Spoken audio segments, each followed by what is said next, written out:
سر سید احمد خان علی گڑھی وہ کن افکار و نظریات کے حامل تھے اور تحریک پاکستان کے حوالے سے اور دو قومی نظریہ کے حوالے سے ان کے خیالات اور افکار و نظریات کیا تھے؟ سب سے پہلے سر سید احمد خان علی گڑھی کی جو اپنی ذاتی کتابیں ہیں، جن میں سے یہ ہے تفسیر القرآن، یہ 1892 کا پرانا نسخہ میرے پاس موجود ہے، اور یہ مقالات سر سید اور یہ ہے مکتوبات سر سید، ان کتابوں میں سے۔ اور یہ سر سید احمد خان علی گڑھی کی حالات زندگی کے اوپر سب سے مستند ترین جو کتاب سمجھی جاتی ہے یہ حیات جاوید ہے، الطاف حسین حالی پانی پتی کی۔ ان میں سے چند اقتباسات آپ کے سامنے انشاءاللہ رکھ کے تو سر سید احمد خان علی گڑھی کی شخصیت کا مختصر تعارف اور افکار و نظریات آپ کے سامنے پیش کرنے ہیں۔ سر سید احمد خان علی گڑھی 1817 میں دہلی میں پیدا ہوئے اور 1898 میں علی گڑھ میں ان کی ڈیتھ ہوئی اور وہیں تدفین ہوئی۔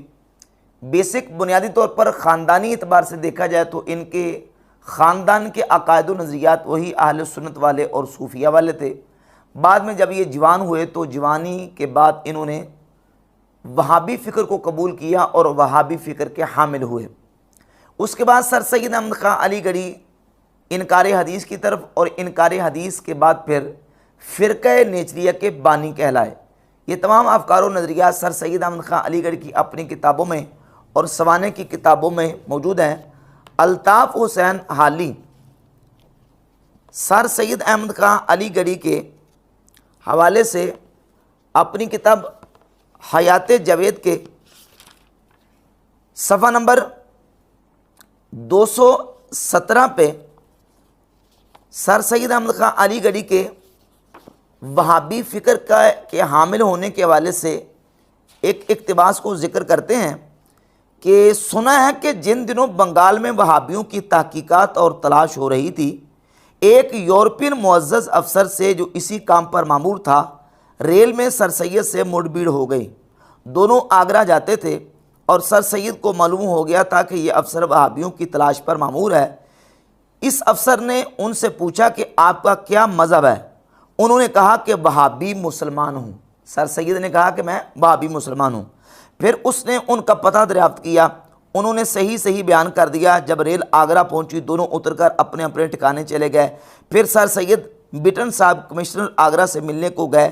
اتفاق سے وہ افسر انہی کے ہاں ٹھہرا ہوا تھا اور ان سے ذکر کر چکا تھا کہ اس حلیہ اور اس نام کا ایک وہابی مسلمان فلاں جگہ ٹھہرا ہوا ہے۔ اب صاحب کمشنر نے افسر کو مذکور کو بلا کر کہا، لو یہ تمہاری اسامی حاضر ہے۔ جب اس کو یہ معلوم ہوا کہ یہ شخص باوجود وہابی ہونے کے بڑا خیر خواہ سرکار ہے تو اسے نہایت تعجب ہوا اور سب بہت دیر تک اس بات پر ہنستے رہے۔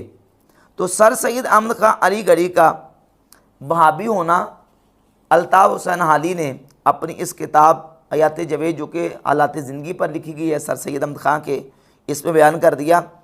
اور پھر سر سید احمد خان علی گڑھی کا انگریزوں کے ساتھ اور برٹش گورنمنٹ کے ساتھ کس قدر لگاؤ تھا، حالی پانی پتی اسی کتاب کے صفحہ نمبر 176 پہ لکھتا ہے کہ سر سید نے یعنی انہوں نے جہاد کے مسئلے کی حقیقت اور جو غلط فہمیاں اس کی نسبت تھیں ان کو اچھی طرح ظاہر کیا ہے اور بتایا ہے کہ جو مسلمان انگریزی گورنمنٹ کی رعایا اور مستعمن ہیں اور اپنے فرائض مذہبی بلا مزاحمت ادا کرتے ہیں، وہ شریعت اسلام کی روح سے بمقابلہ انگریزوں کے نہ جہاد کر سکتے ہیں، نہ بغاوت اور نہ کسی قسم کا فساد۔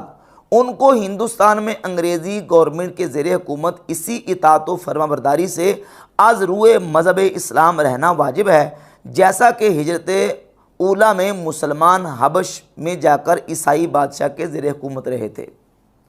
سر سید احمد خان علی گڑھی نے کہا کہ ہندوستان میں مسلمانوں کو انگریزوں کے زیر حکومت اسی اطاعت و فرمانبرداری کے ساتھ رہنا واجب ہے، جس طرح ہجرت اولا میں مسلمان حبشہ کے بادشاہ نجاشی کے زیر حکومت جا کے رہے تھے۔ اور صفحہ 176 کے آخر میں لکھا ہے کہ وہابی وہ ہے جو خالصتاً خدا کی عبادت کرتا ہے، موحد ہو اور اس کا اسلام ہوائے نفسانی اور بدعات کی آمیزش سے پاک ہو۔ اس کو یہ کہنا کہ وہ ہمیشہ درپردہ تخریب سلطنت کی فکر میں اور چپکے منصوبے باندھا کرتا ہے اور غدر اور بغاوت کی تحریک کرتا ہے، محض تہمت ہے۔ اور ہم اس وقت بہت سے ایسے آدمی نشان دے سکتے ہیں جو سرکار کے ایسے ملازم ہیں کہ ان سے زیادہ سرکار کا خیرخواہ اور معتمد کوئی نہیں۔ بئیں ہمہ وہ اپنے تئیں علل اعلان اور بے تعمل فخری طور پر وہابی کہتے ہیں، اور سرکار نے بے سوچے سمجھے ان کو معتمد علیہ نہیں گردانا، بلکہ غدر کے زمانے میں جبکہ فتنہ کی آگ ہر طرف مشتعل تھی، ان کی وفاداری کا سونا اچھی طرح سے تاپا گیا اور وہ خیر خواہی سرکار میں ثابت قدم رہے۔ اگر وہ جہاد کا باز کہتے ہوتے اور بغاوت وہابیت کی اصل ہوتی تو جو کچھ ان سے ظہور میں آیا یہ کیوں کر ظہور میں آتا۔ سر سید احمد خان علی گڑھی کے حوالے سے یہ اقتباسات بالکل ایک تو یہ واضح کرتے ہیں کہ سر سید احمد خان علی گڑھی بیسک بنیادی طور پر وہابی فکر اور وہابی عقیدے کے حامل تھے، اور یہ بھی واضح کرتے ہیں کہ سر سید احمد خان علی گڑھی جو ہے وہ انگریزوں کے کتنے معتمد علیہ تھے۔